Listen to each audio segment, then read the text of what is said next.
ভয়ঙ্কর ঘটনা সিঁথিতে প্রকাশ্য ট্যাঙ্কার ব্লাস্ট করে মৃত্যু হলো একজনের। শুক্রবার সকালে আচমকা তেলের ট্যাঙ্কার বিস্ফোরণ ঘটে।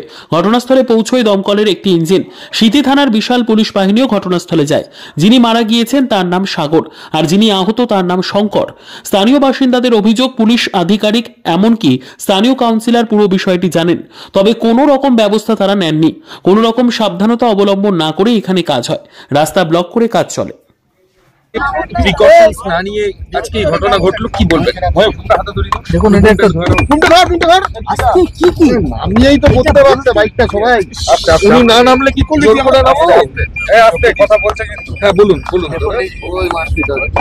যে কোনো মৃত্যুই অত্যন্ত দুর্ভাগ্যের, এবং এই আজকে যে অ্যাক্সিডেন্টে যে মানুষ সেটা মারা গেছে, নিশ্চিত করে এটা অত্যন্ত দুর্ভাগ্যজনক ঘটনা।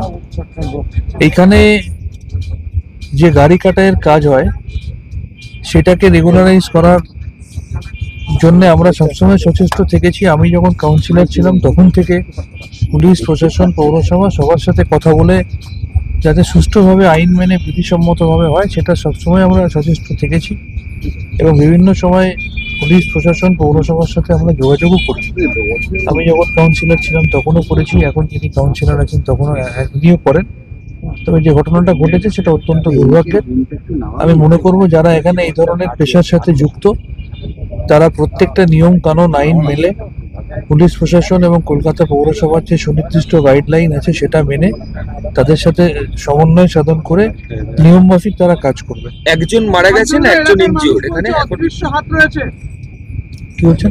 এখানে একজনের মৃত্যুর খবর এখন পাওয়া যাচ্ছে। হ্যাঁ, যেটা মৃত্যু শুনলাম এটা অত্যন্ত দুর্ভাগ্যের, এবং আমি আবার বলবো যারা এই ধরনের পেশার সাথে যুক্ত তারা যাতে আইন মেনে কাজ করে, সুনির্দিষ্ট পদ্ধতির মধ্যে দিয়ে চলে, সেটা আমাদের সকলের দেখা উচিত। একটা কোয়েশ্চেন লাস্ট, যে বেআইনি কাজ যদি হয় সেই সাহসটা পাচ্ছে কোত্থেকে এখানে? আমি আবার বলছি যে এই বিষয়টি সঠিকভাবে দেখার জন্য আমি যখন কাউন্সিলর ছিলাম তখন থেকে আমরা যোগাযোগে আছি। তখন থেকে বিভিন্ন সময় কলকাতা পৌরসভা এবং স্থানীয় পুলিশ প্রশাসনের সাথে আমরা যোগাযোগ করি। পৌরসভাও এর মধ্যে ইন্সপেকশন করে গেছে, পুলিশও ইন্সপেকশন করে। তার সত্ত্বেও যদি কেউ লুকিয়ে চুরিয়ে বেআইনি কাজ করে থাকে, আমি আশা করব প্রশাসন পুলিশ সদর্থক ভূমিকা নিয়ে তাদের বিরুদ্ধে পদক্ষেপ নেবে। তার কারণ আমরা কোনোভাবেই কোনো ধরনের বেআইনি কাজকে প্রত্যক্ষ পরোক্ষ কোনোভাবেই আমরা কখনো সমর্থন করিনি, ভবিষ্যতেও করব না। ঠিক আছে। খুশি হচ্ছে প্রায় 40-50 বছর ধরে হচ্ছে এটা। 40-45 বছর রাস্তা তৈরি করা হয়েছে, এখানে নতুন রাস্তা তৈরি করা হয়েছে, সামনে টয়লেট। না না, মালিকের কোনো হাত আছে বলে মনে হচ্ছে না। এখানে যারা দখল করেছে তারা কোত্থেকে শক্তি পেয়েছে বলতে পারছে না।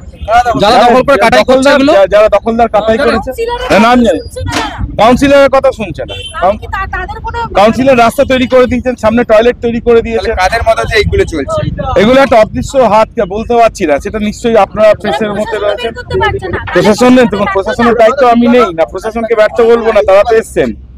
আসলে তো হবে না, থানা থেকে ঢিলছোড়া দূরত্বে আপনি বলছেন কাউন্সিলরের কথা শুনছে না, তাহলে প্রশাসন কেন কোনো ব্যবস্থা? থেকে নিশ্চয়ই একটা শক্তি তো পেয়েছে।